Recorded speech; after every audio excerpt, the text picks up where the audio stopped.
we did is we took the quotes that were the ID, and then we showed the progression of Jekyll returning back to his ID, because it's at birth, it's present at birth, and then your ego forms, and then your super ego forms, and it starts to try to repress the ID. But Hyde is just the basic ID popping out. And we wrote everything in different handwriting to show that nothing is the same because they're two different people. Yeah.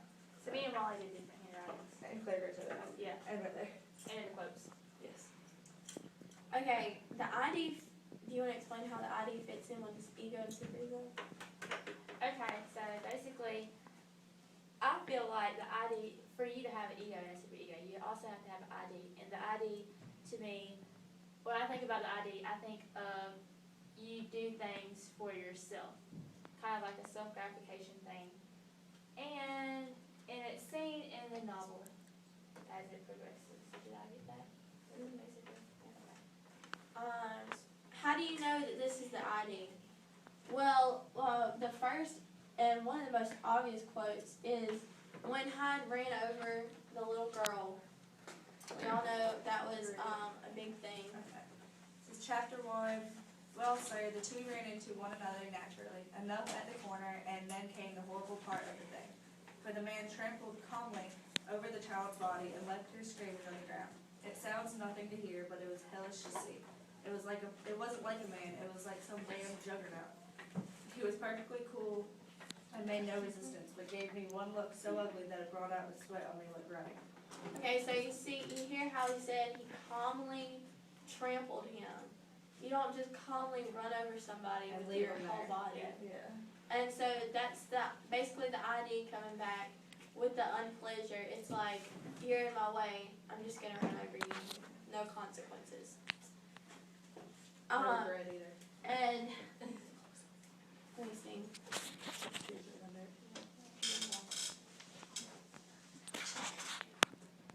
Okay, this Master Hyde, if he were studied though, he must have secrets of his own, black secrets by the look of him, secrets compared to which poor Jekyll's worst would be like sunshine. And I think that quote is ironic because Hyde is Jekyll's, and Jekyll is the sunshine compared to Hyde because that's the ego and the superego versus the ID.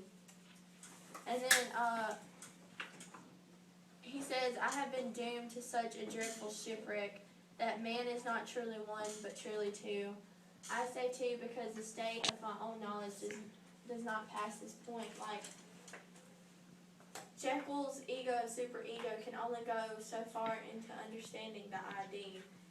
And that's where I came up with an idea that the ID actually creates a third subconscious person. And I mainly say that because one of these quotes, Jekyll starts talking in third person about himself. And first I'm going to read you what the ID made Jekyll feel like as Hyde. I felt younger, lighter, happier in body. Within I was conscious of a heady recklessness, an unknown but not an innocent freedom of the soul. I knew myself at first breath of this new life to be more wicked, tenfold more wicked, sold a slave to my original evil. And this goes back to like the whole deal of original sin, and that the ID is born into you just like sin is born into you. And this is a quote talking about ID as the third person. Enough then what I had not only recognized my natural body from the mere aura and effulgence of certain of the powers that made up my spirit, but managed to compound the drug by which these powers should be dethroned from their supremacy. And a second form and countenance substituted, nonetheless natural to me, because they were the expression and bore the stamp of the lower elements in my soul.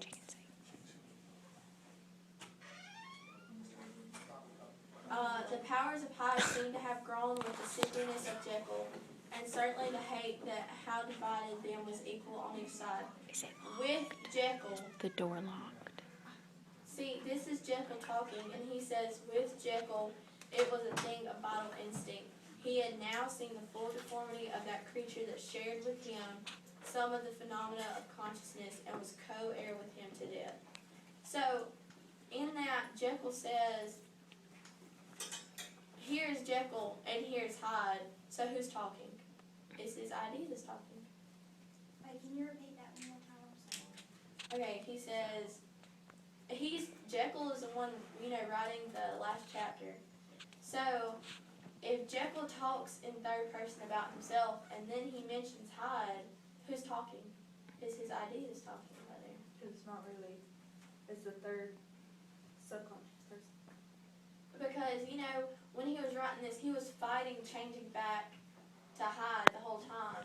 So, in that struggle between Jekyll and Hyde fighting, I think an actual third person was created. The copy machine. I thought it was an alarm. I thought it was. Okay, I have a quote that I found interesting. In chapter 3, it says Dr. Jekyll was quite at ease, and then he says, I will tell you one thing, the moment I choose, I can be rid of Mr. Hyde.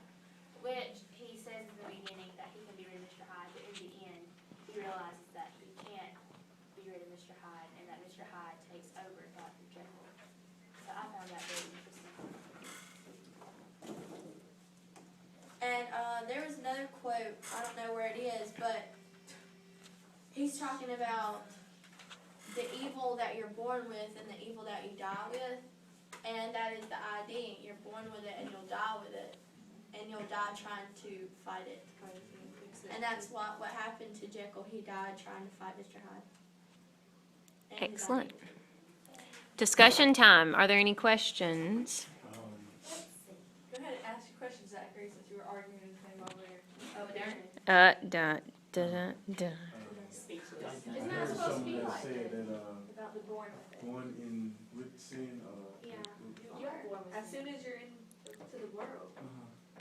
Isn't that something? Yeah. I do, when I think like, when baby, I want what I want now. Right. That's Yeah, that's very what it's saying. selfish. It's selfishness Uh-huh. when you're born.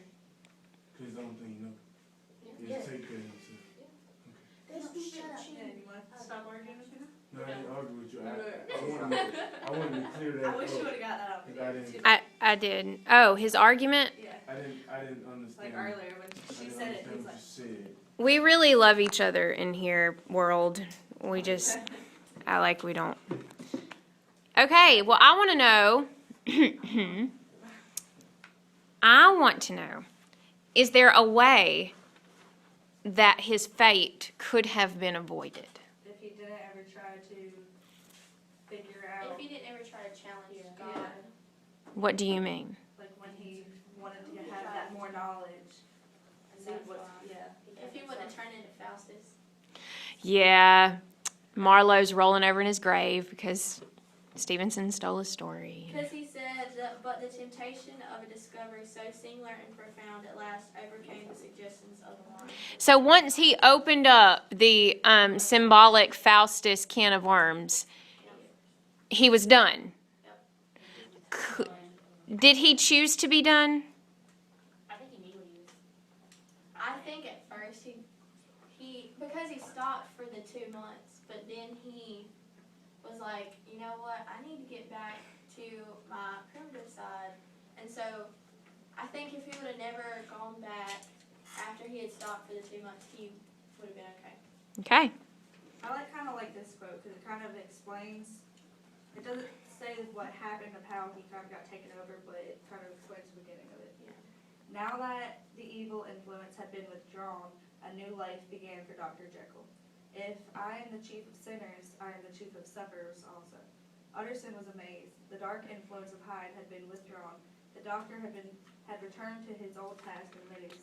A week ago, the prospect had smiled with every promise of a cheerful and honored age, and now in a moment, friendship and peace of mind and the whole tenor of his life were wrecked. Okay. So that was the real beginning of the Yeah. end.